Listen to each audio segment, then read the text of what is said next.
Stoa is a digital campfire where we cohere in dialogue about what matters most at the knife's edge of what's happening now.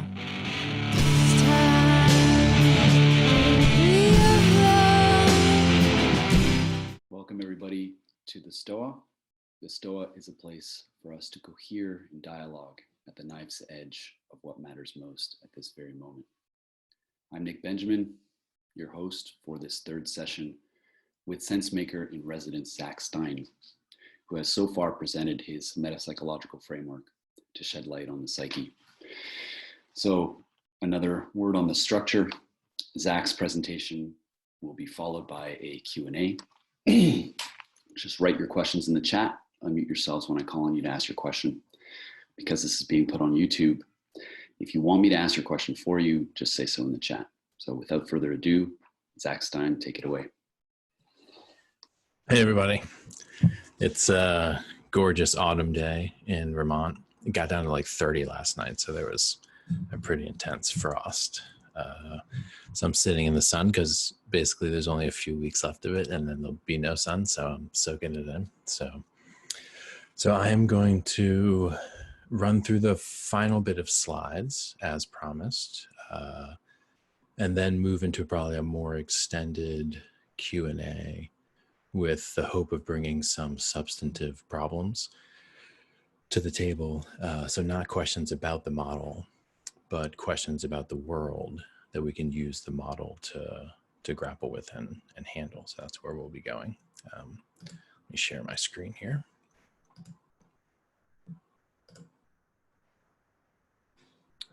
Okay, so first I'll just, as they say, recapitulate so that we're all roughly on the same page here. So you remember we were working in the kind of liminal space between the sciences of psychology and metaphysics and philosophy. And moving from Charles Sanders Peirce, we opened up into this triplicate of metapsychology, of transcendence, ensoulment, development. These move through different kinds of transformation, stages, stations, phases. And there's a kind of relationship between these higher order parts. So we move through ensoulment. As you'll recall, symbols are not images. And ensoulment is a process that involves the intensification, elaboration of image as such.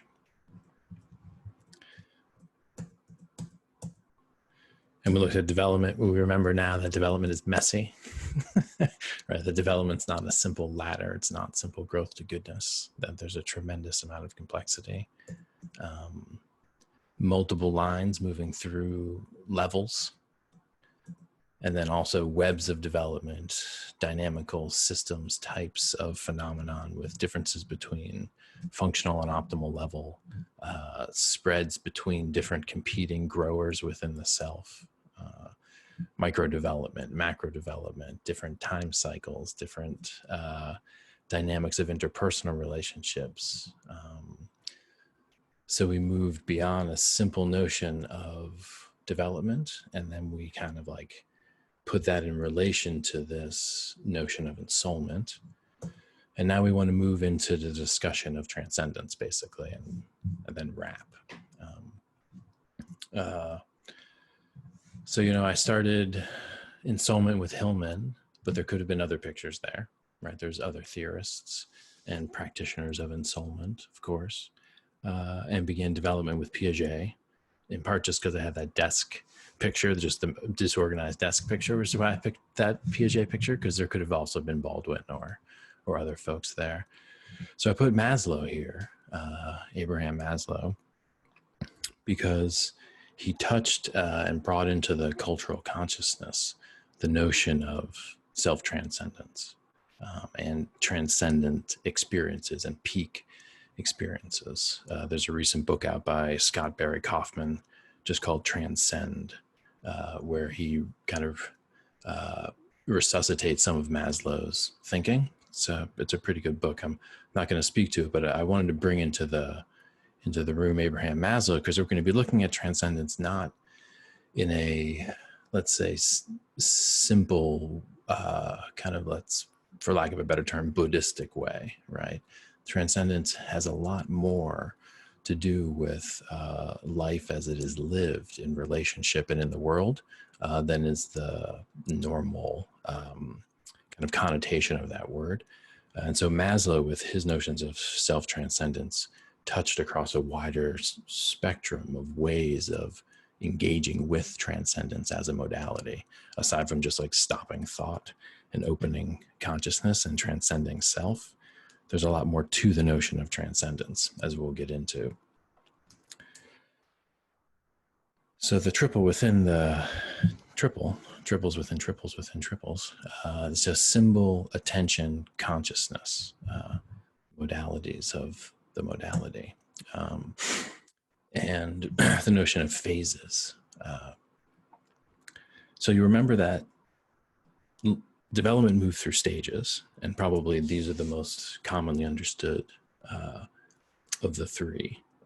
The Piagetian stages, the Goldbergian stages, the Wilberian stages, the spiral dynamic stages, Keegan stages, Loevinger stages, right? So there's stages everywhere. Stations I introduced as a notion within Ensoulment, which is less well worked up, but it has been worked up. And there we saw like pre-tragic, tragic, post-tragic as a form of stages, stations. And so phases is different. So this isn't phase like he's going through a phase like adolescence. That's not what this is.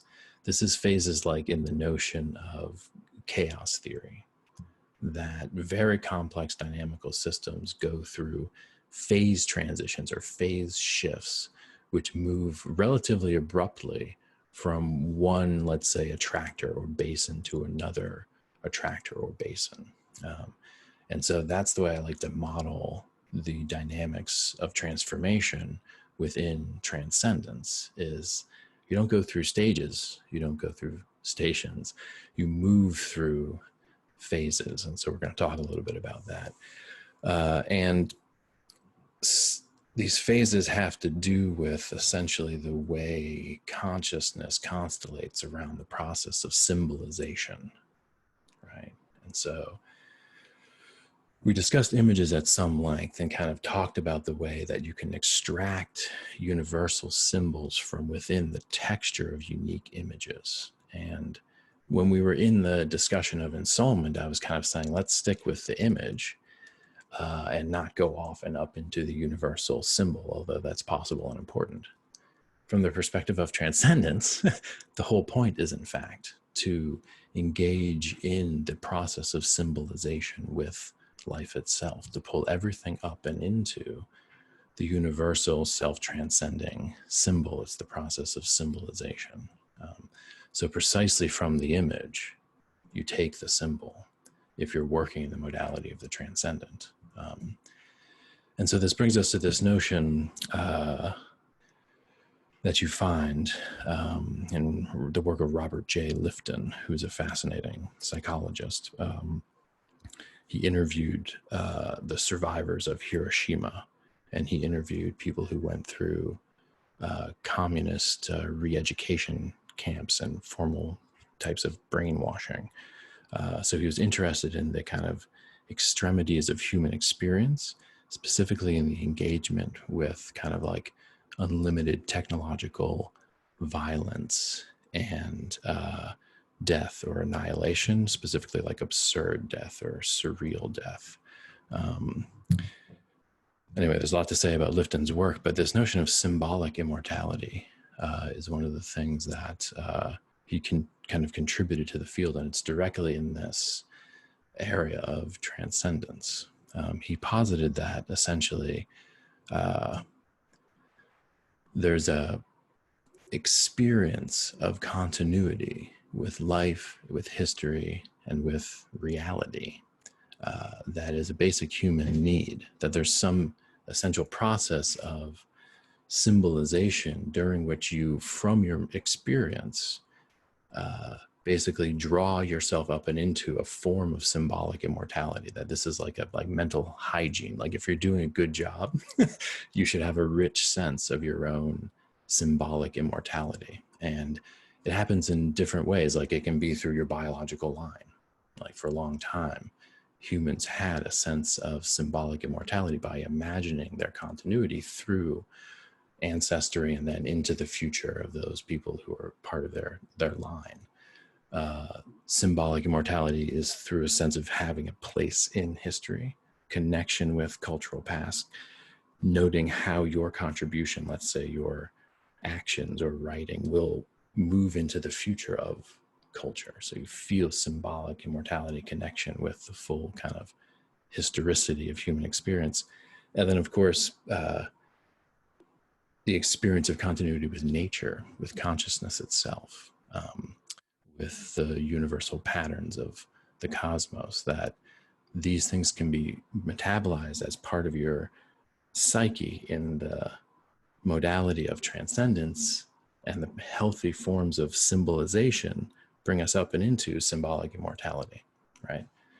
Now, if you have an experience like, let's say, 2 world wars and the onset of potential atomic annihilation, self-inflicted extinction of the species, Lifton posits that it disrupts the normal process of imagining your symbolic immortality. So I'm going to return to this, but basically, whereas the soul orients to death, you'll recall, and I can speak more to that, the transcendent orients to immortality. And precisely because the sense of cultural and historical continuity is fractioned, and the sense that the future isn't possible, that capitalism can't imagine its own immortality, means that we have cut ourselves off from the sense of continuity with history, and that our works and actions will survive in perpetuity. And so there's been a retreat towards those forms of symbolic immortality that have to do with altered consciousness, right? And so we equate transcendence with altered consciousness, which when allows us to experience, thankfully, allows us to experience continuity with things like nature or reality itself. But there's a paucity of healthy symbolization around transcendence through engaging with civilization, history, life on Earth, biological life. So there's kind of 3 classic paths. This is kind of my summation of a lot of the work on transcendence, moving beyond Lifton's work, but including Lifton's work, to feel those forms of continuity with life and with history and with reality that we can metabolize and symbolize into our own experience of transcendence, right? Symbolic immortality, as it were. So meditation is the one most, I think that says mediation, not meditation, but that could be a typo there. So meditation, entheogens, or drugs, for lack of a better term, and service and care. And so it's important to get that the notion of transcendence isn't just the one that's held within the meditation traditions.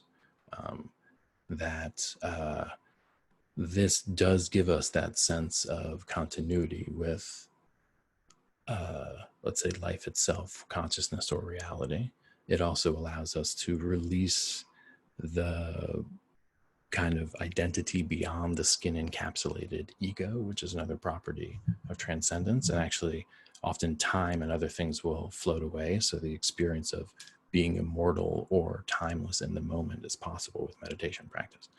But it's not just that, and it's not also, strictly speaking, related to altered states of consciousness, let's say induced through entheogens, which also can kind of speed up and concentrate these processes of symbolization and experience of symbolic immortality.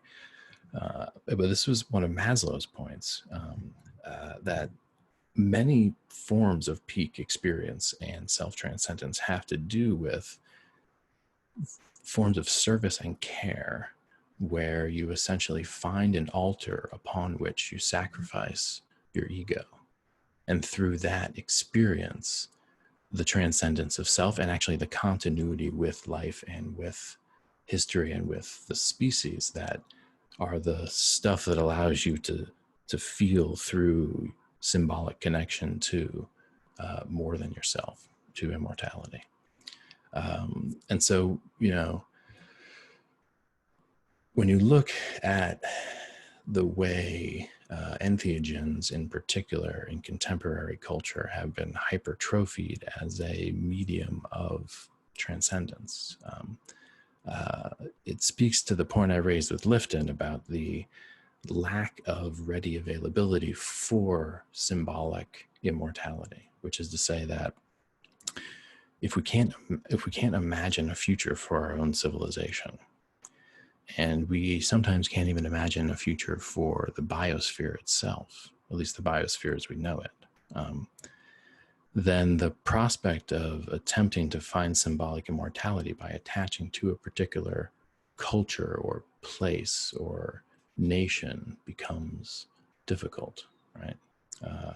And when the information ecology is so fractured that you can't get a sense of what those things would even mean, like what does the United States even mean?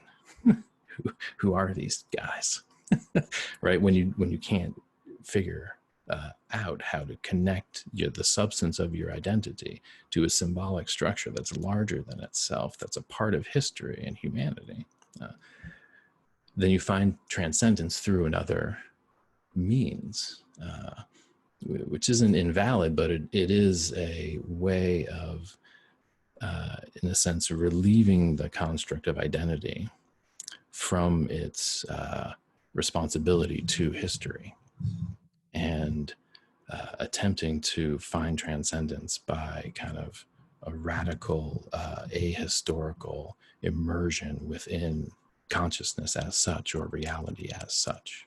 And so what you find in these practices is a couple things. One is that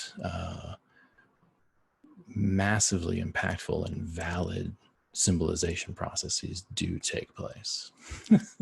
So like symbolization, as Lifton describes it, and I'm working with it here, this process of metabolizing experience into universal symbol, which you are identified with, and therefore feeling the sense of immortality, that you can get that form of identity transformation. But it's worth noting, there are, let's say, endogenous means by which these same forms of transcendence can be induced. We'll talk about meditation later, but we can also talk about the other forms of peak experiences. And so when you think about what we talked about with development, and you think about how delicate the developmental skill web is as it dynamically moves through the levels of development, you also have to think about the impact of certain practices of transcendence, let's say drugs, on development and ensoulment, right? So exogenous forms of transcendence-inducing symbolization may dysregulate certain forms of complex skill development, and complicate ensoulment processes as well. So you have to think about the full range of dynamic impact, when you're working in, let's say, using extreme measures to impact any one of the three modalities, right? And so that's my kind of like brief overview of these questions. So yes, like this is a historically, tons of historical precedent for the use of entheogens in inducing transcendence and symbolic immortality. But caution. So this is a Lorenz attractor.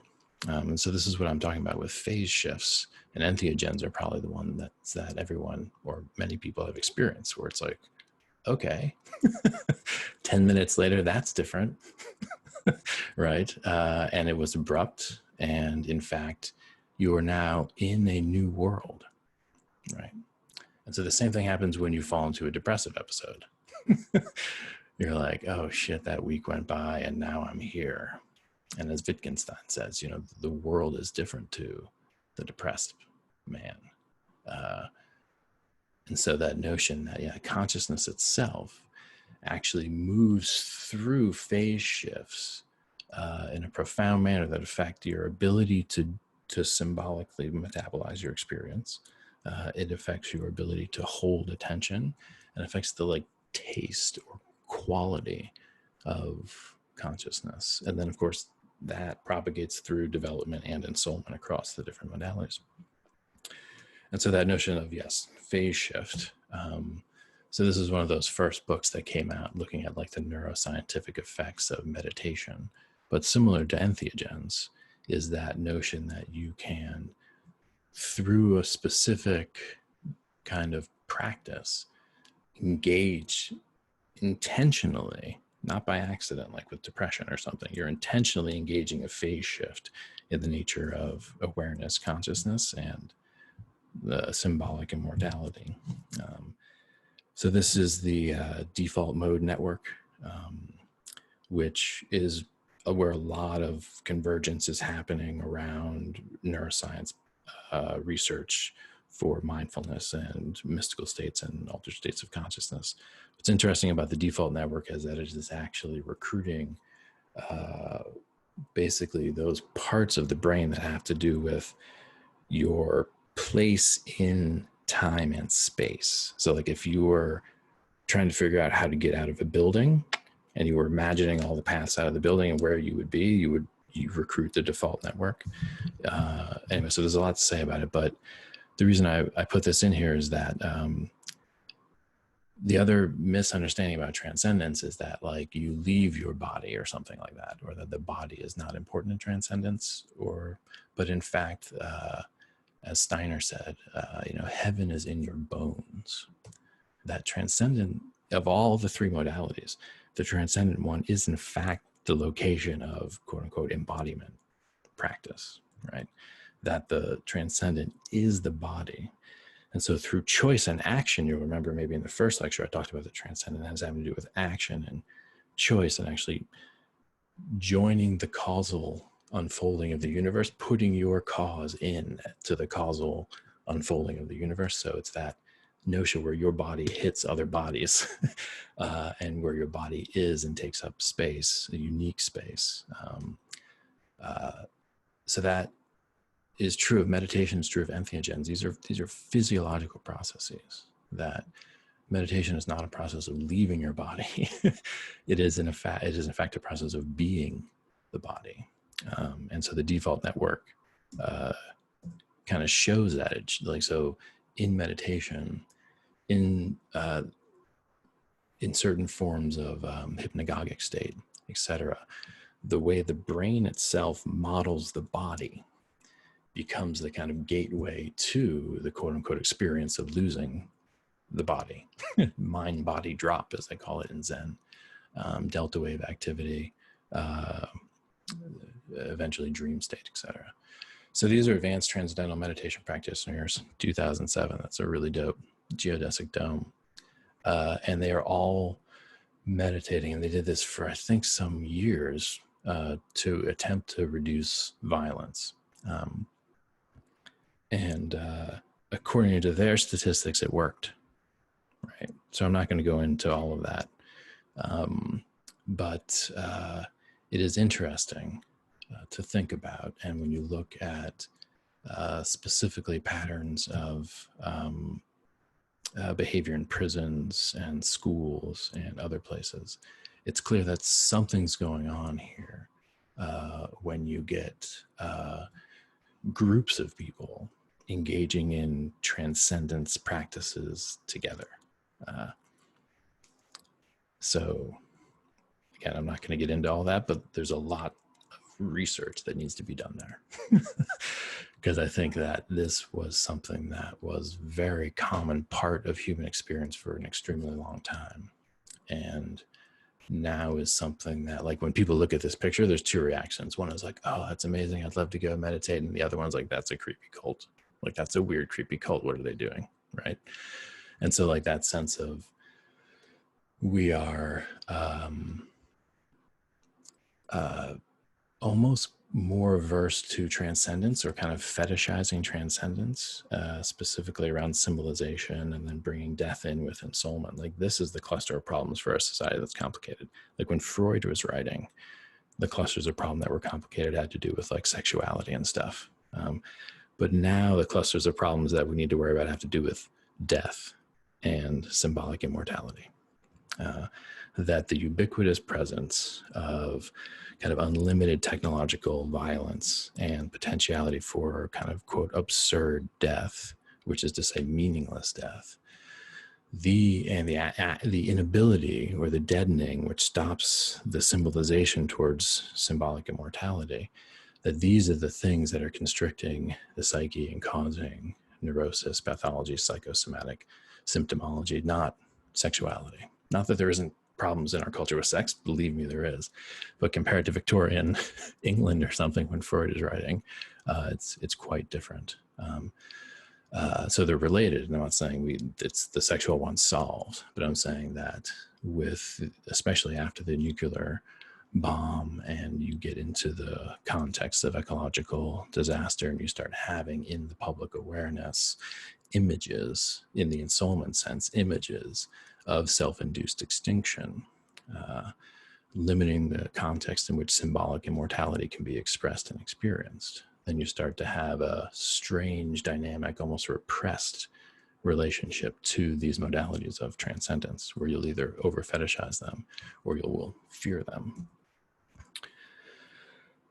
And so the other one you'll remember is care, that the other way to engage in the transcendent modality is to be in the body, but not in a state of entheogenic, altered consciousness or meditative quiescence and autonomic nervous system, like realignment through meditation, but in an engagement with others in the context where there is a real need that must be met, that can only be met through your, let's say, unique position and ability to be there.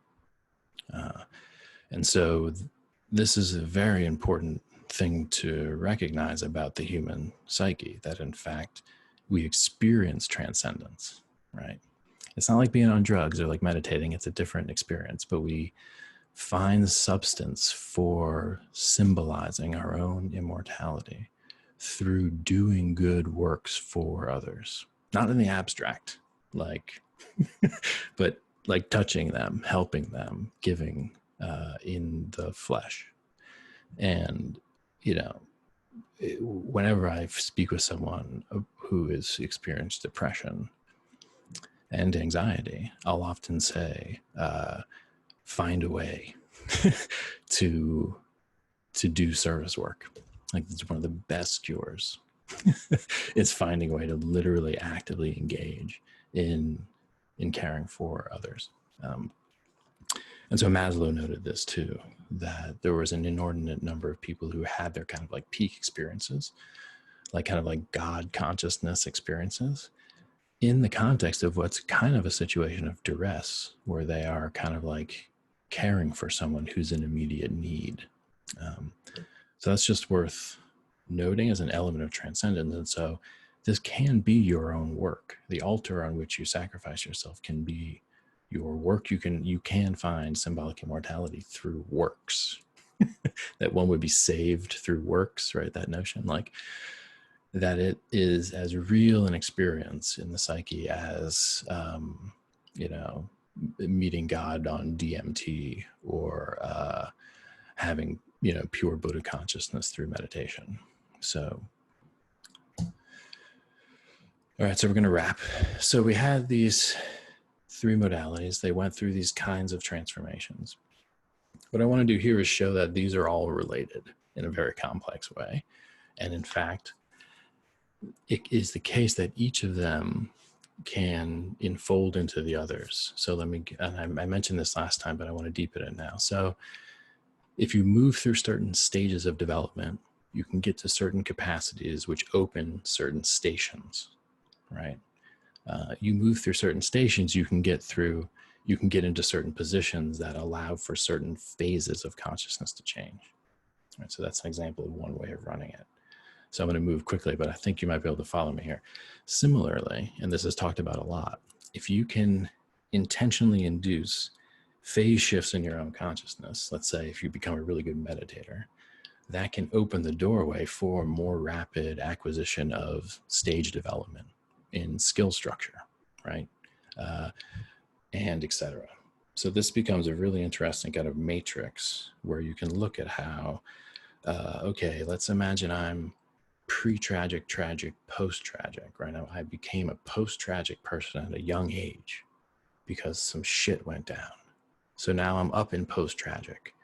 That actually prepares me to have access to certain phase shifts in my consciousness and awareness that are unique because I'm all the way up at that station at a young age.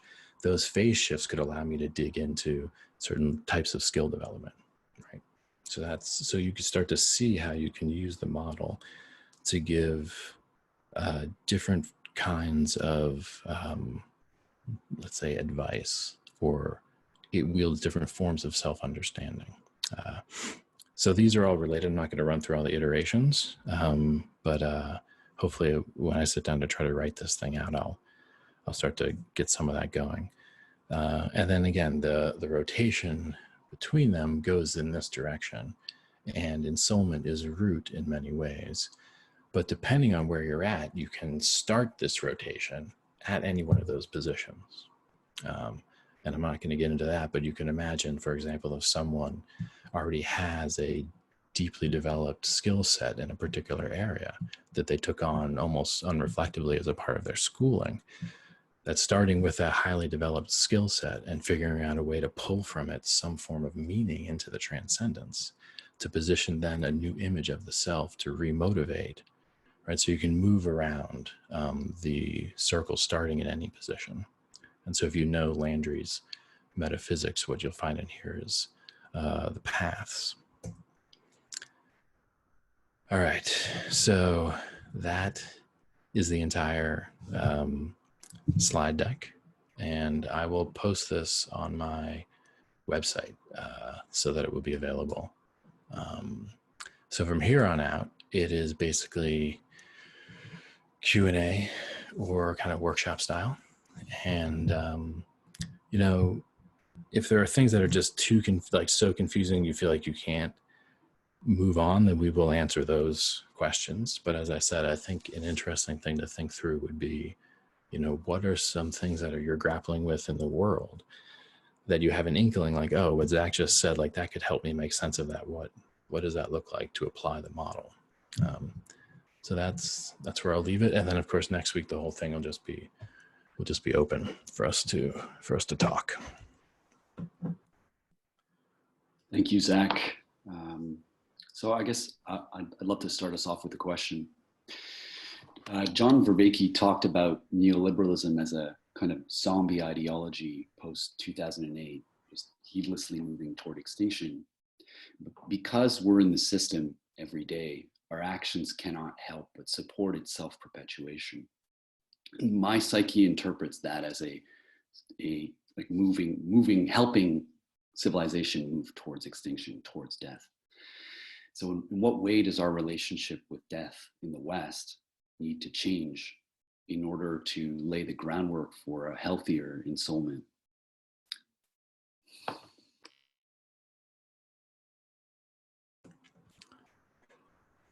Yeah, I mean, it's interesting, right? If I run the metapsychology on the culture, then what you get is actually an obvious over-focus on certain forms of technical skill development, right? Like neoliberalism did some shit extremely well.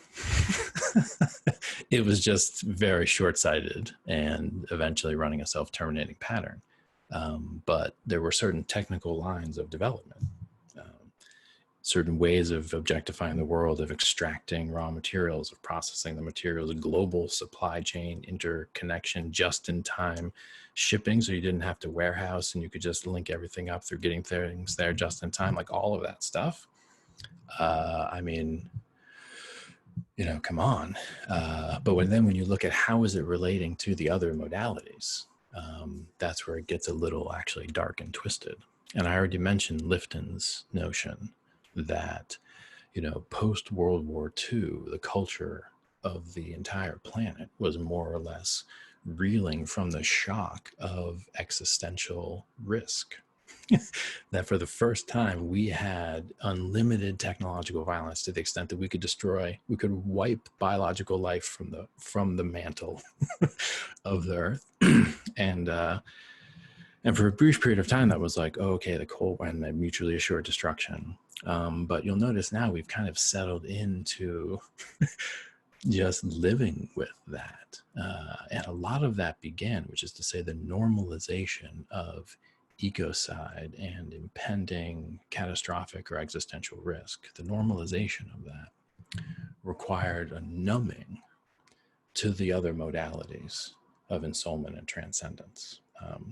So while we were, and this is a classic pattern in individual development, while you're working really hard to build those skills to make a lot of money, neoliberalism, you are ignoring the ways you are symbolizing your own immortality, and you are ignoring the images in which you're trafficking that are basically ensouling you or bringing you down and into social relationships. So in that, to that extent, it's like, could some of the kind of like technological and kind of like skill structure architecture of neoliberalism have developed in a container of transcendence and ensoulment that was actually much more reasonable? Perhaps we would have a working global order or something like that. Like that's possible, right? Like if we're going to survive, we need a planetary order that actually works, that's not self-terminating. So how do you do that? Is it just a technical problem? Is it that neoliberalism actually was just a technical mistake? They didn't actually figure out how to, you know, get the markets balanced and get the right green technologies and that stuff. Is it just a technical problem in the domain of development? Or is there some dynamic actually of ensoulment and transcendence that humanity must go through to balance that skill set? So that's me taking your question kind of up and into the metapsychological lens. But you'll find in there things that come from a bunch of scholarly traditions, you know, Polanyi and Habermas, you know, said as much, the kind of like running wild of objectifying instrumental reason to the deficit of those forms of practical reason having to do with, you know, communicative action and values and things of that nature. So there's many ways to tell that story I just told. Cool. Thank you. Thank you. Rob Hart has a bunch of questions. Rob, do you want to unmute yourself? Sure. I had one question that was more about culture, which I feel like you may have just answered, and one that's more about transcendence and meditation for the individual. Which would you prefer we take? Whatever you want, man. I'm leaning toward culture, actually. So I asked, do you see the current ascendancy of celebrities and political tribes as a collective attempt to treat leaders and tribes as symbols and images of transcendence and ensoulment? And are we replacing religion and mythology with these collective narratives? If so, is there any upside to that? Is it sustainable, possibly? And where does it lead psychologically for the individual and for the collective? Yeah, that's interesting.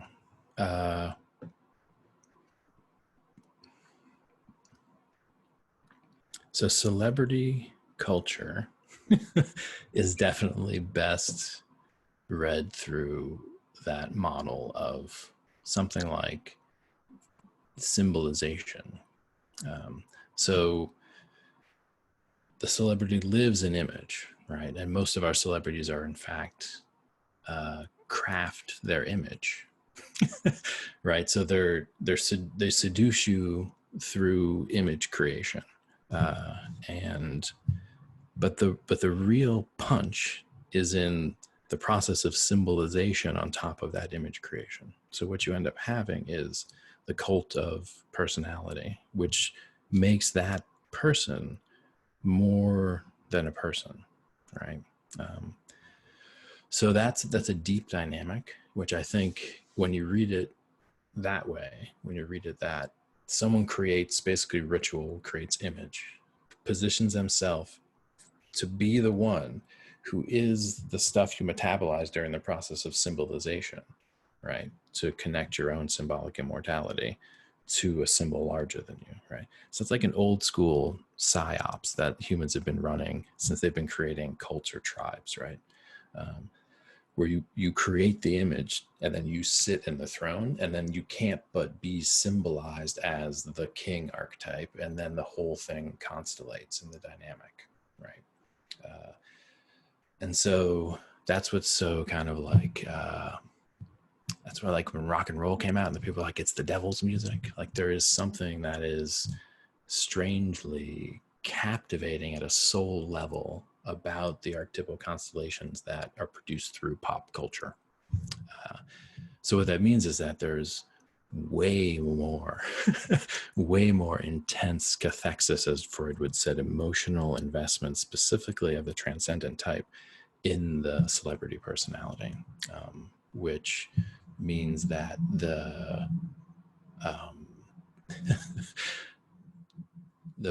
well, say a few things. You're saying, what's the flip side of that? One is that you get the equivalent of living gods, which means that, like, if someone plays it right, and in adolescence, they're able to get up and out of the idealization that they were stuck in, let's say of a sports figure, they can realize that, okay, that guy isn't that ideal, right? He's a human, he's a person. But this ideal of, like, someone who works hard and makes enough money because he deserves it, and like positive attributes of the ideal, those things are just hugely important and a part of teacherly authority, right? And so I think this is what many celebrities kind of hope that they're doing, is that they're allowing kids to see an ideal that they could potentially strive for or something like that. But in order for that to work, you have to be able to disattach the ideal from the particular human, put them back in their unique image with all of its messiness, and not use them as a symbolizing process, or do so consciously. So the flip side is that if you see someone as a superhero when you're growing up, and you can mature out of the adolescent identity crisis and then take that image and throw it out in front of yourself and move towards it as your own ideal instead of keeping it embodied in them, that could be positive. But my sense is that, first of all, many of the things that people idealize celebrities for are not positive traits.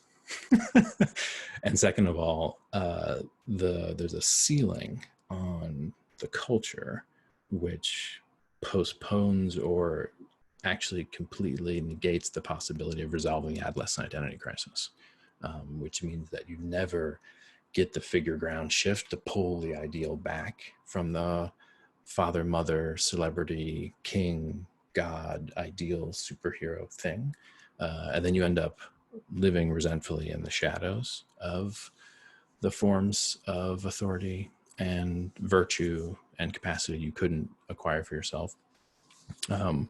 So there's a real difficulty in saying that anything that's happening with popular culture, with the celebrity culture, is positive. I would say mostly they've ended up, again, using really old hardware, software of the psyche to create these images for the symbolization process, for, you know, a very serious soul level and capture of symbolic immortality processing.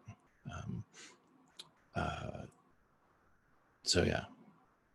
So I'm not sure if any of that made sense, but I think it might be helpful. Bonita, you had a question.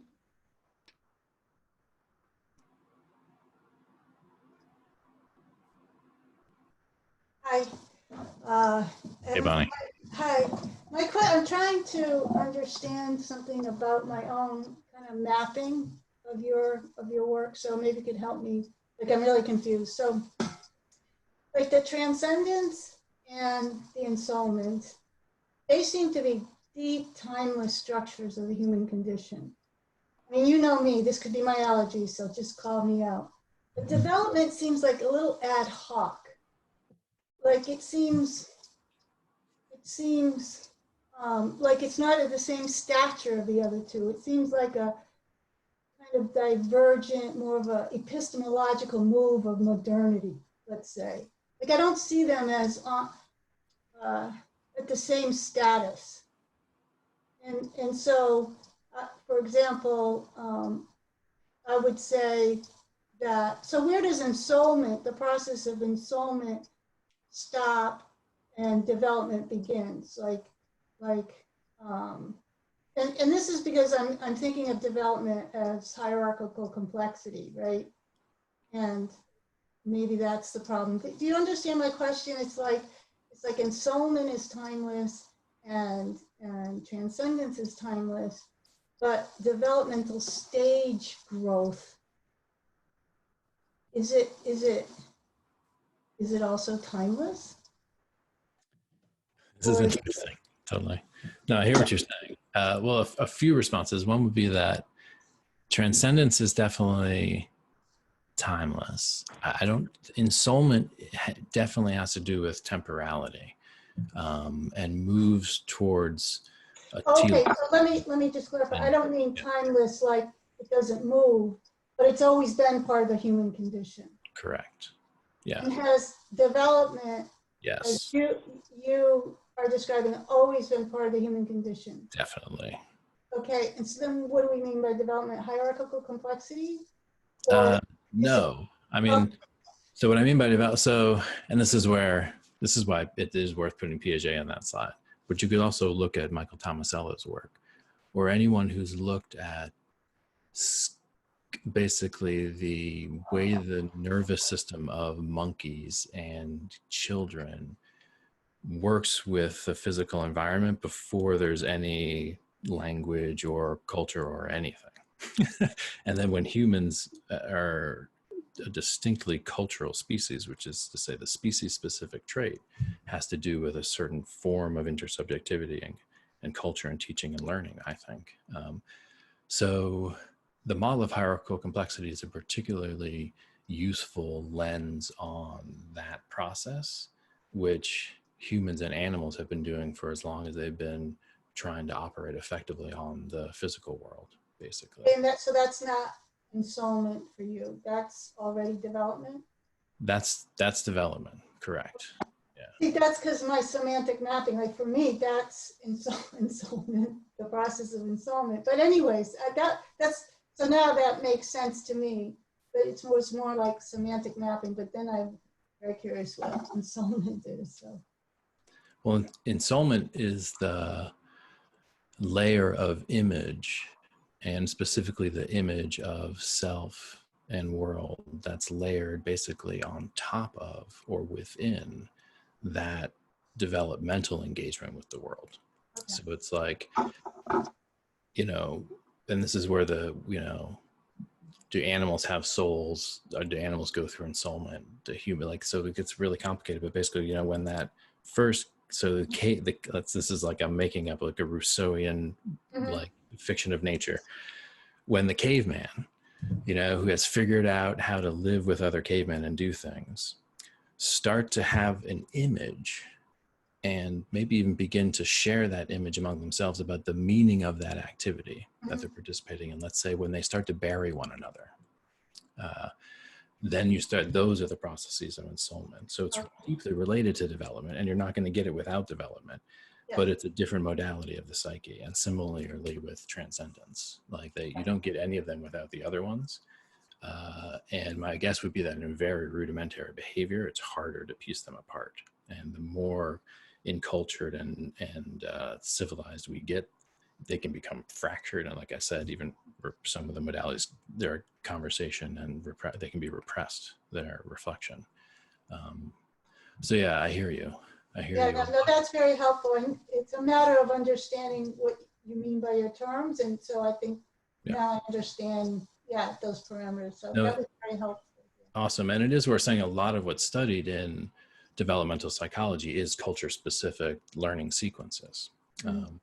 And so Piaget was attempting to get at culture universal learning sequences, and then Tomasello, I think, really succeeded in doing that. In his new book, just called Becoming Human, just a theory of ontogeny, it's really, really good at getting at this. It's like, you know, what is the actual universal stuff of development? And it's not any of the particular models that are super popular, like in the integral scene and stuff. It's a deeper kind of structure of the nervous system and intersubjectivity, actually joint attentional awareness and coordination of behavior. Cool. So I'm glad that's clarified. Thank you. Yeah, no, thank you very much. I've got a private question. Can you speak to monogamy versus polyamory in the context of the psyche modalities? So many of my friends are abandoning monogamy as a part of moving to a post-capitalist world, and yet I see a lot of people suffering from limerence. Whoa. So this is, of course, an extremely complex question. So a few things. You have to start off by talking about how the structure of the atomic family and the notions of marriage, especially in modern legal systems, are kind of messed up. Like there's been a predation that has been made on the family itself by capital, which is to say that the possibility of having a healthy nuclear family unit has been made increasingly difficult by the dynamics of capital. And of course, as the kind of feminist Marxists have demonstrated, capital put a particular burden and a particular role on the kind of like woman of the house who did all of this stuff for free that ended up contributing to getting dad to work on time so he could contribute to capitalism. So there's a dynamic that we're emerging from, which is, I think, kind of demonstrably unhealthy. And so many of us were raised, depends on your age here, were raised in households where that was just obvious. And so there's this sense of like marriage just is a bad idea because the whole thing seems to be rigged against it possibly working well. And if you combine that with, again, that legacy all the way back from Freud, and Reich told it in even stronger terms, this legacy of a very complicated situation for sexuality itself within Western culture, that puts us in a position of basically potentially looking back at the history, let's say for the last couple hundred years of like relationships and sexuality and just wanting to be simply critical of it. Right. Same thing can happen with critiques of capitalism, with critiques of the nation state, with critiques of all that stuff, is that it looks so bad that you can just flip the script. Well, anything like that must be wrong. What's new must be something that's completely different. So I actually get that initial look, which would be to say something like, well, monogamy is actually simply an artifact of the patriarchy and the capitalist world system. And that monogamy is entirely a construct which has no grounding in any ethical or biological reality. So I could imagine constructing that for good reason based on near history. But I would also say, just like we can't simply throw capitalism and the nation state away or modernity, like that there were dignities within modernity, that we also have to look at what is very complicated, and here's where the metapsychology becomes important, a very complicated process of ensoulment in particular that's tied up with love relationships. And so I'll say a few things. And then first thing I'll say is that I'm not a relationship expert. So grain of salt, absolutely. Like this is not Zak's like 10 steps to a healthy relationship seminar. This is like, shooting from the hip here. But a couple of things. One is that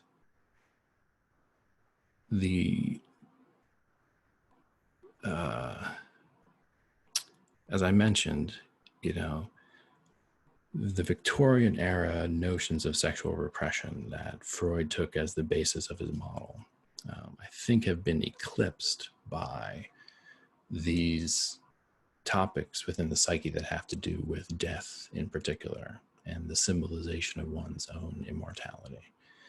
In that same context, the movement from the pre-tragic to the tragic to the post-tragic became like an essential set of stations for identity development. It's one of the main things that's the ceiling on the culture that's stopping the resolution of the adolescent identity crisis, right? Which is to say that to become an adult in this culture, in this historical epoch, you have to be able to stabilize a post-tragic station of ensoulment and work from there out through the modalities of transcendence and development. And so this is a long roundabout way of saying that many of the difficulties that occur in monogamous relationships will not be resolved by moving into a polyamorous relationship. That the dynamics of ensoulment and the dynamics of transcendence that are possible within relationship have their own, let's say, dynamics. So you have to basically, you have to think about not just has the context in which I'm operating changed. You have to think about, have I changed, right? So, I mean, this is like simple advice, but there is an unwillingness to engage in the move from the pre-tragic to the tragic. And then there's an unwillingness to get out of the tragedy and into the post-tragic, right? So at every time you turn one of those stations, there's a deep resistance. And so it is possible to use the relationships you're in and kind of like fix that, make it so you don't have to move from pre-tragic to tragic or tragic to post-tragic. You delay the station shift by rearranging relational dynamics. Sometimes it may be what's called for. Like, I'm not saying you shouldn't get out of relationships, but I am saying that the only forms of polyamory that I've seen work have been with the most mature people I've ever encountered. The people I have found most wanting to engage in polyamory and getting the most damaged by it have been pre-tragic, immature people. And so I'm saying it quite bluntly, but the only way to deepen processes of ensoulment is to make commitments to others in light of impending death, right? That the soul is living to die, and the soul isn't trying to escape commitment and relationship and ensoulment. The soul's trying to go deeper down into the muck of this world. It's not seeking transcendent experience through relationship. The soul is seeking deepening of emotional intensities and obligation and commitment. This is what the soul is doing. So, you know, the image of monogamy and the image of polyamory that you're holding is extremely important, and that those images can move through stations, and that there needs to be a sense of what is that core image, and is it the image that I'm willing to be in when I die, right? And so it's at that level of commitment where human ensoulment takes place. Is that me and you till we're dead, right? Like, I'm not saying it needs to be with the partner you're with now, or that it needs to even be with a romantic partner, but I am saying that that level of commitment right? To the death. Me and you, we're here together in this together, no matter how bad it gets, no matter how bad it gets. That's what I'm in for, the ensoulment process down and in. That's a commitment, right? And like in the kind of late capitalist context where the family's been preyed upon and they've made it impossible to make those kinds of commitments to one another, right? They've undercut the conditions for the possibility of that kind of commitment at a very basic level for some people. So there's something extremely radical about being able to make that kind of commitment. And so the closest thing we have in our culture is to that is marriage or family. So that's a little bit there. So I'm not giving a strict answer, but I am saying that I do know from the level of ensoulment, to get to the post-tragic, you need commitment with others. Because if you don't have that sense of deeply co-inhabiting the same image of the world, then you can't suffer, you won't suffer with them. Like there needs to be that depth of connection. And that can be accomplished with a non-monogamous structure, I'm sure. But I've seen too much immaturity in that domain to say, yeah, pursue that. Like it is very, very difficult and complicated to find contexts in which you can make the commitment of ensoulment with somebody. So, okay, now I'm rambling. We should switch questions. Again, I'm not a relationship expert, so don't ask me. John Davis had a question. Thank you very much. When I was 12 years old, I went to the library and I researched homosexuality. And there was a consensus that homosexuals were doomed to prostitution, drug addiction, that they could not love. Church, state, and science all agreed. And my conclusion was, after doing this deep research, is that I love Jesus, and Jesus would not do this to me. Jesus was my first boyfriend. And then there was a gigantic explosion, a renaissance of gay culture. And we were in a subculture. We were extremely creative. And then all of a sudden the AIDS epidemic hit, and sorry.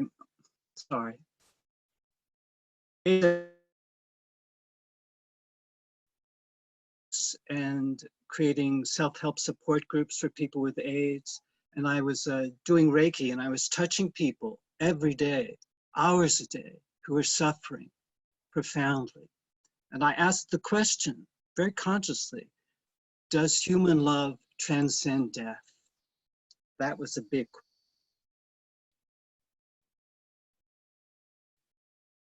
And I got some answers, very direct and very destabilizing also, because there was hardly anyone that I could really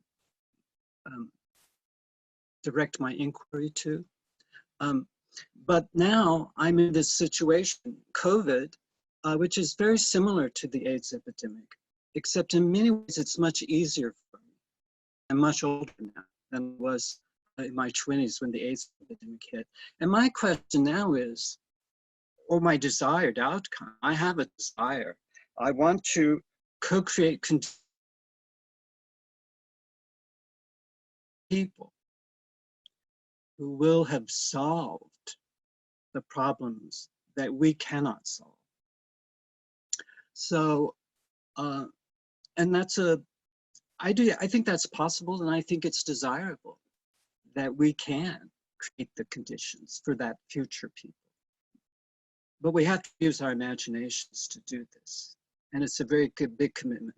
So I hope there's a useful question that's going to come out of this inquiry. And I just want to celebrate Zachary's work. I followed you for a long time, and I love this model, and I find it extremely useful And this is what's triggered by the memories that have been triggered by this inquiry today. Thank you very much to all of us. Thank you, John. You broke up a little, but I got parts of what was just a beautiful sharing. And yeah, the image that sticks in my mind is one of you doing the hands-on work with people suffering from AIDS. And I mean, that's just it's such a beautiful image. And then in that work, you received these transcendent insights into the nature of love. I mean, thank you for that. Thank you for sharing that. And yeah, that's exactly right. And I mean, that's a great example of the forms of post-tragic commitment that I was speaking to, you know, being with the suffering ones, and in that context, feeling transcendence. And yeah, so beautiful. Thank you. Thank you. Benjamin, you had a question?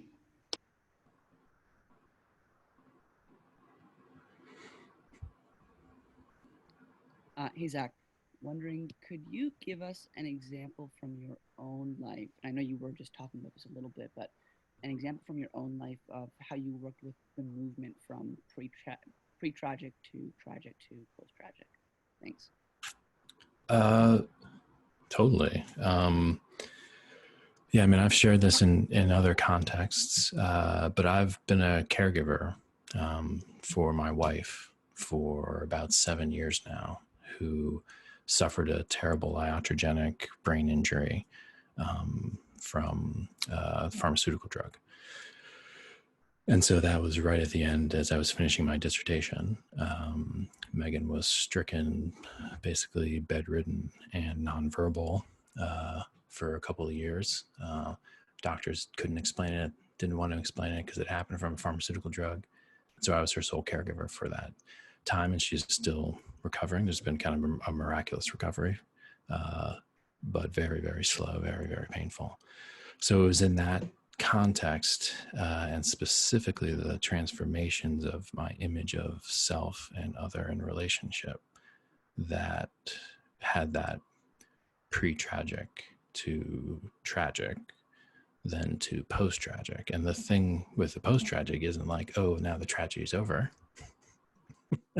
It's like, oh, now I know how to live burning in tragedy. And so it was, in fact, being overwhelmed by tragedy at one point, as it became clear a couple of years in that how devastating the whole thing was, that the transformation of, again, image, and the two-part process, the transformation of image allows for, if it's working right, more symbolization of symbolic immortality. So I had to find a way to metabolize. And this is why the alchemists talk about the kind of like container in which you do this kind of dangerous alchemical transformative work.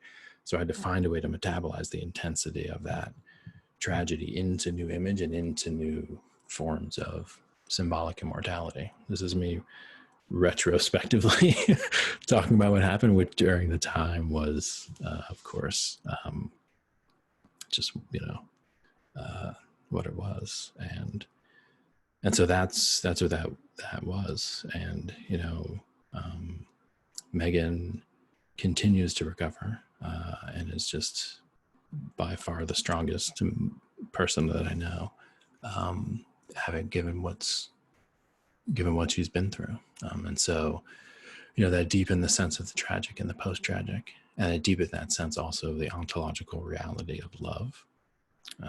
You know, that it is a force akin to a force of nature, and that when you are in a tragically constellated situation, one of the things that's real, like you can punch it, it's so real, is the bond of love. And so as painful as it was, you know, the intensity and the depth of the experience of love was part of that process. So it's a very personal sharing. And like I said, I did one podcast where I talked about this and talked about the development of a crying practice that I developed as a way to engage with the transforming image of the tragedy that I was in, because I found that there were certain images, which is to say certain ways of representing what I was living in, that were so difficult that I was wasting energy pushing them out of my awareness. I was trying not to see the actual ensoulment situation that I was in. And I began working with this body worker and broke some stuff open, and then began a crying practice in which and again, back to the alchemical imagery, I allowed the unbearable image to emerge. And so I became able to bear the unbearable image, which is that notion of burning in the tragedy. It's not resolving the tragedy or fixing the tragedy, which is what everyone wants to do, by the way. If someone's sick, they want to fix it, even if they have no idea what's going on. They're like, let me fix it. And you're like, you can't, you can't fix it. It's a tragedy.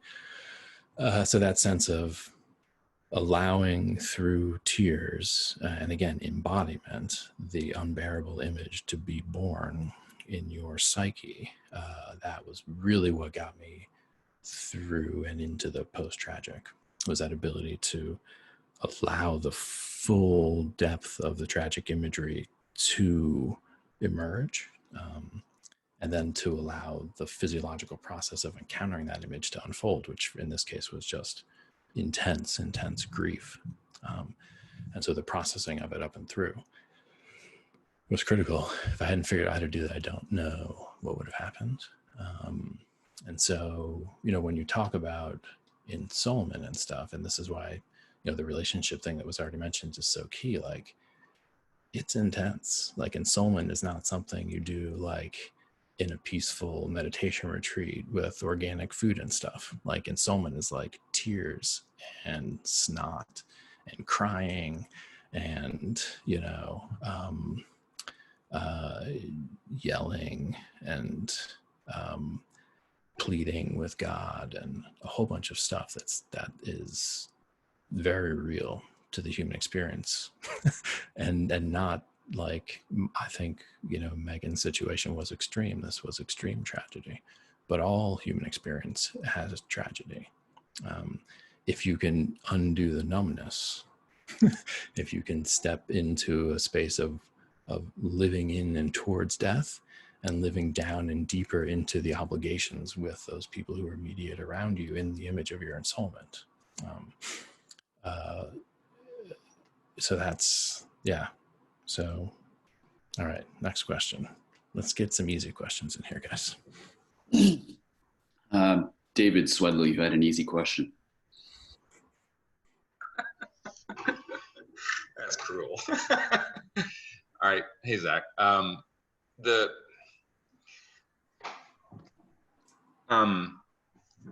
Let me frame it this way. One of the symbols, I asked a question about the symbol of the mushroom cloud is the transcendent, possibly the transcendent bridge between collective developmental stage to a collective ensoulment stage. Something of and the image is powerful for me from multiple perspectives, but one thing of, in my own kind of movement through this, I've seen the sense of Plato's cave is an interesting, emerging from Plato's cave, I think is symbolic of a neuron firing, right? It's like a neuron holds on to the shadows on the internal wall of the neuron, trying to maintain sense of what's happening until it can't anymore and must fire. And when it fires, it releases the electric storage of the chemical energy into the network to get a new echo of what's possible, emerging from the cave and returning back to the cave with a fresh image of what new embodiment, new ensoulment looks like. And so that transitional moment from human beings, when we go through deep developmental stage shifts, like adolescence or something like that, I think is like that. And then collectively, I see the same thing possible for us as human beings, right? So this, in a sense, that phoenix story of crashing with all of the last straw that collapses the structure, that can no longer hold the tension of experience and must dissolve and repattern in a new emergent way to start the cycle over again. So in thinking about that, it seems that it's possible that the emergence of humanity in our cognitive frame of doing this is a kind of neuronal firing like that in Gaia's mind. That this cognitive frame that we have is a new thing, which is tragic in one sense. It's the death of the old model, which we don't want to have happen, the grief and suffering of that, and yet the emergence of something new. So it feels kind of like the possibility of something like a new Cambrian explosion of a different kind of mind infusing matter at another layer. That's a big question. Like I said, that's not easy, but the sense of that cycle happening at various scales along the fractal, and there's something like a self-awareness as we see our collective in the mirror through the internet. It's like, oh my God, who are we? And the last grips of trying to hold on to who we thought we were. It feels like we're on the edge of that dam bursting and letting go of who we thought we were. Does that fit in with? There's definitely some interesting stuff in there. Like, two things I'll pull out. One, the image of the mushroom cloud, and the image of the mushroom cloud and the image of the Earth from space, about roughly historically coterminous, right? So, and that notion of the image of the Earth from space, like that was mind-blowing when that dropped on the culture.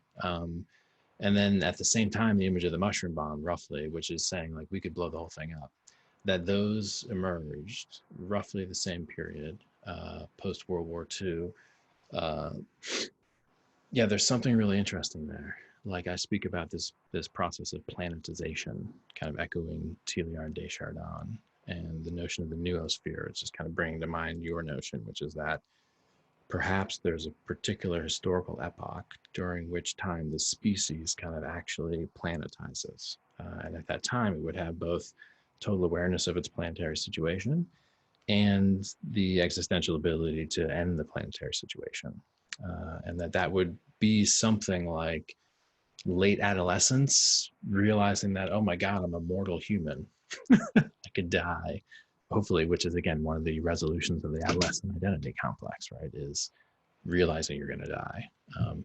So that there's something like a shift that we're in currently, which is at the level of humanity, the resolving or not of the adolescent identity crisis, right? And so you could also just continue in increasingly risky behavior as an adolescent instead of resolving the crisis and maybe end up self-terminating, right? So yeah, so there is something there, those two images emerging, kind of reconstellating the human psyche, demanding that it has self-awareness of its situation, kind of as an adult species responsible for its host planet.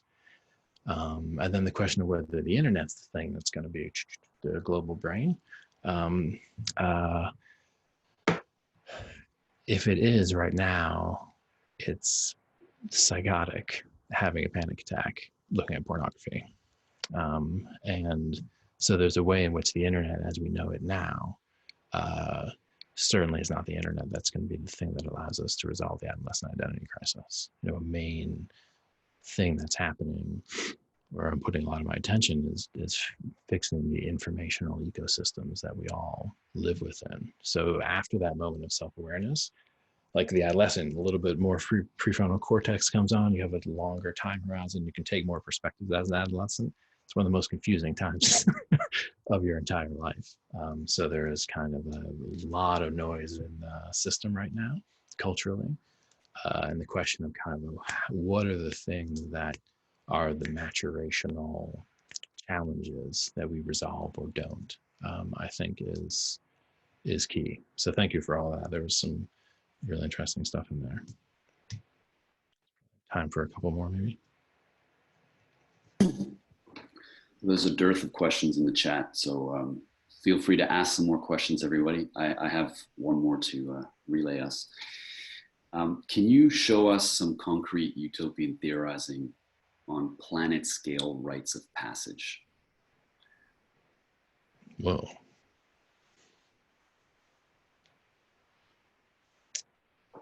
That's crazy.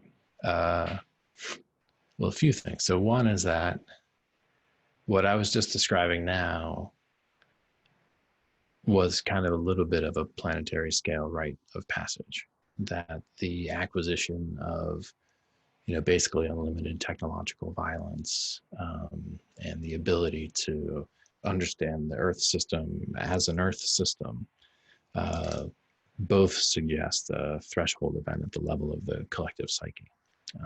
And so I would actually say that, you know, we are currently in a situation of having basically postponed confronting that rite of passage.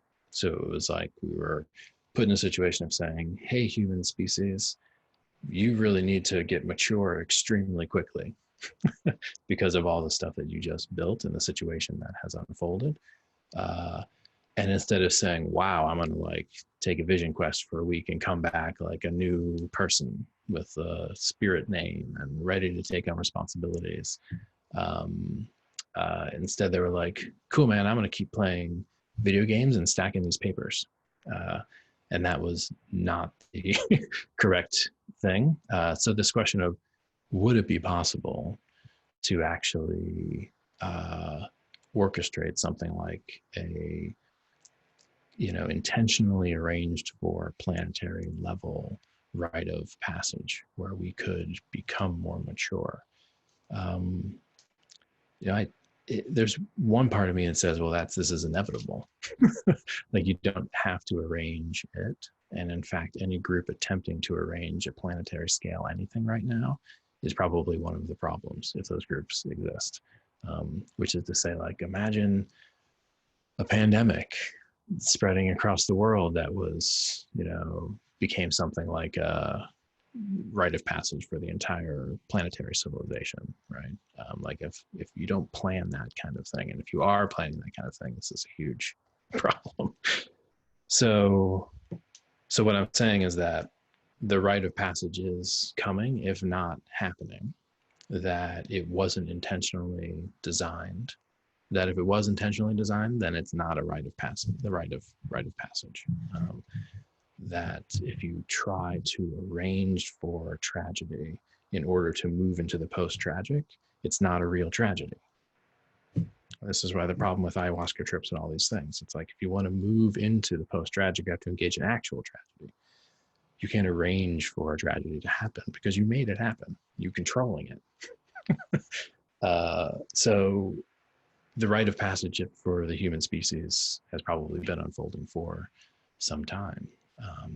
You know, the concrete utopian suggestion is the one I always make, which is that we need educational resources that are robust enough to allow us to address this moment of passage, which is to say, like, it's possible that getting a lot of weird feedback here. Is other people getting that? I don't know what that is. Nope, it stopped. Sorry. So, okay, that weird noise basically was a sign for me to stop answering that question. So one more question. All right, Sam C had one question. Thank you. Hi, Zach. Hey, man.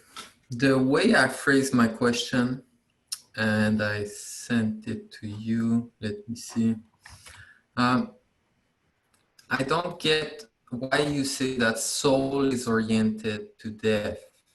Is the acorn attracted to the stump or the full canopy robust tree? And you get the image, right? The acorn theory of Ensoulment from Hillman. And how I understand the model on a personal level is that you get on a quest for ensoulment, right? For the image you're born with. And that image give you the motivation to build skills and get on the developmental scale, and to find your niche into the symbolic immortality, right? So that's how I understand it. And I see this image, the soul, as an aspiration, what Vervaeke with Corbin call the divine double, right? What is attracting you to the fully alive version of yourself, right? Not the best version of yourself of self-improvement, but what I said before about this image. And when I hear you saying it's attracted to death, I understand the death of some ego, some social theater persona, but how is it like, how is it attracted to death, the annihilation of the self? Like, how can I make peace with what I see and the attraction you're talking about? Do you follow me? Yeah, totally. Thanks. It's very interesting because you're right. Hillman's acorn theory, the metaphor perhaps falls short there, because it's also from Hillman that I get the notion that the soul images itself in relation to death. This is also Hillman's notion. And then the way I understand it is basically that, well, it's essentially a reframing of what you said. It's essentially attempting to say something like, you are living towards your death, that the death is in fact the telos of life. The death isn't a problem. That the soul came here to figure out the right way to die. And so like to move into like mythopoetic language, like, why would you come here if it wasn't to die? That's what happens here. Like, if souls are in some other realm where death doesn't exist, they just stay there. They can do tons of stuff. The whole unique thing about being here is limitation and death. And that image that you're moving towards, it's an image of your life, but it is in fact something you're trying to kind of like do before you die, right? You're trying to fulfill this image. You're trying to step into this image. And the limiting factor and the thing that drives a lot of pathological archetypal expression is that limiting factor. It's that notion that there's only so much time here, that soul is a temporal, ensoulment is a temporal process of moving down and into the world, and in essence, becoming preoccupied with the finitude of it, the finitude of it. That, and this is what's different about the experience of ensoulment and the experience of transcendence, that in the experience of transcendence, you move from your experience up and out of the world into like a liberated universal experience, right? In ensoulment, you experience like, you know, this mug, right? This mug, my dad's mug, right? This is a particular unique mug. There's like heartstrings attached to this mug. This isn't a universal symbol of the like chalice that held the blood of Christ. No. This is my dad's mug, right? And so that's the experience of ensoulment. It's actually a deepening of entanglement, the feeling, the poignancy of the uniqueness of the image that you're in, which is to say that there will never be another image like this image, that it is inimitable and cannot be replaced, cannot be substituted or swapped out under a common symbolic umbrella, right? So that's kind of the notion of that. It's my death that my soul is preparing for. You know, Zak's death, the very particular unique experience, which needs to be constellated through this image to feel like the life was worthwhile, that it made sense. Not that I found a way to be transcendent within life, but that the lived life experience had the full potency of meaning, that the unique self was expressed. and death is the thing it's kind of the forcing function on that. The main source for this is actually one of Hillman's best books, which is Suicide and the Soul. I discussed this one with Daniel Thorson in one of the first podcasts I did with him. It's in there that he elaborates the soul's obsession with death, and that suicide is something like the soul's demand to see God now. And so, yeah, there's an intensity of the soul's relation to death. That's why it's so pathological, because the unmet archetypal impulse of the soul, the clock's ticking on that thing. If I'm not a musician in this life, I'm not a musician, says the archetype of the musician within you. Okay, beautiful. Thank you. This is fun. So next time we will jump just straight into this kind of back and forth, and I invite bringing, case studies or cultural artifacts or anything that can, be grist for the mill. Thank you, Zach, for such an incredible presentation and Q&A. Thank you, everybody. I'm going to tag Peter back in. We'll see you next week. Yep, thanks, guys. Thank you, Nick. I guess I'll just plug a couple events today. We have pretty wild lineup. So in a half hour, 12 p.m. Eastern time, Alexander Dugin, the most dangerous philosopher in the world, writer of this book, Fourth Political Theory, will be at the Stoa. Feel free to come, bring your tough questions for the Mad Russian. And then Derek Jensen, 4 p.m. Eastern time, he's going to come in, talk about his kind of philosophy worldview. It's going to be a free associative conversation. Then Brett Weinstein later today is going to talk about his Unity 2020 plan.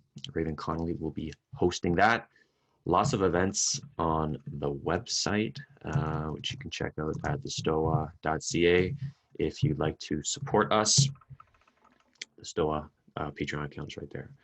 That being said, I'll take Nick back in for any closing thoughts. No closing thoughts right now, but thank you, Peter. And thank you, everybody, once again. Hope to see you next week.